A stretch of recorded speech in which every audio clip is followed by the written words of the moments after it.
पाकिस्तान के उत्तर पश्चिमी प्रांत खैबर पख्तूनख्वा में गुरुवार को गोलीबारी के दौरान एक प्रतिबंधित संगठन से जुड़े 7 आतंकवादी मारे गए। इसमें एक पाकिस्तानी सेना के कैप्टन की भी मौत हो गई है। खुफिया जानकारी के आधार पर यह अभियान दक्षिणी वजीरिस्तान की सीमा से लगे डेरा इस्माइल खान जिले के करी मलंग इलाके में चलाया गया। इस अभियान में 3 और सैनिक घायल हुए हैं।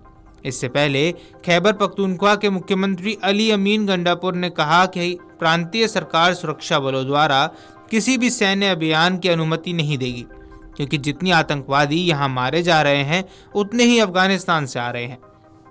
एक निजी टीवी चैनल को दिए इंटरव्यू में गंडापुर ने कहा कि खैबर पख्तूनख्वा में अब तक 9,500 से 11,500 आतंकवादी घुसपैठ कर चुके हैं, जबकि इससे दुगनी संख्या में आतंकवादी सीमा पार मौजूद हो सकते हैं।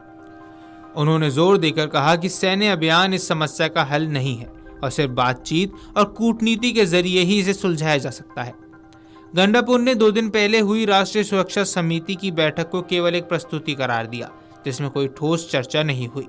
उन्होंने कहा कि अगर आतंकवाद को केवल बैठकों और बयानों से खत्म किया जा सकता तो यह कब का खत्म हो चुका होता। आपको बता दें कि पाकिस्तानी सेना के अनुसार अभियान में 3 और सैनिक घायल हो गए। इस दौरान पाकिस्तान सीरियल आतंकवादी घटनाओं से जूझ रहा है। अभी हाल ही में पाकिस्तान के क्वेटा में ट्रेन हाईजैक की घटना ने हड़कंप मचा दिया था, जिसमें बलूचिस्तान लिबरेशन आर्मी यानी BLA ने 400 से अधिक पाकिस्तानी यात्रियों समेत पूरी ट्रेन को हाईजैक कर लिया था। इस घटना में BLA और पाकिस्तानी सेना की ओर से अलग अलग दावे किए गए।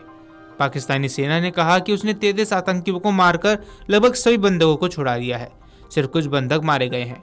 वहीं BLA ने 214 बंधकों समेत कई पाकिस्तानी सैनिकों को मारने का दावा किया। पाकिस्तानी सेना ने बताया कि यह मुठभेड़ खैबर पख्तूनख्वा के डेरा इस्माइल खान जिले में हुई है। इस दौरान एक प्रतिबंधित संगठन से जुड़े कम से कम 10 आतंकवादी और पाकिस्तानी सेना के एक कैप्टन की मौत हो गई। सेना की मीडिया शाखा की ओर से जारी एक बयान में बताया गया कि इलाके में आतंकवादी की मौजूदगी की जानकारी मिलने के बाद बृहस्पतिवार को खुफिया जानकारी के आधार पर अभियान चलाया गया। भीषण मुठभेड़ के दौरान पाकिस्तान के कैप्टन हसनैन अख्तर की मौत हो गई। ISPR ने बताया कि मारे गए आतंकवादियों के पास से हथियार और गोला बारूद जब्त किया गया है।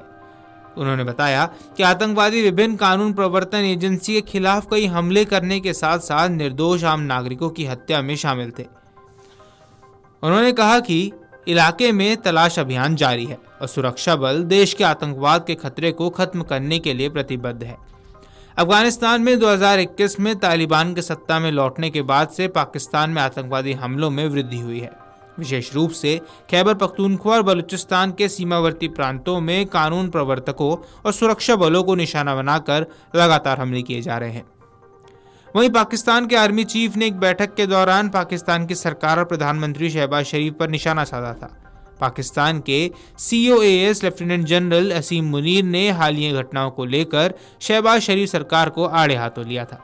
आर्मी चीफ ने पाकिस्तान में सुरक्षा की गिरावट के लिए राजनेताओं को ही दोषी ठहरा दिया।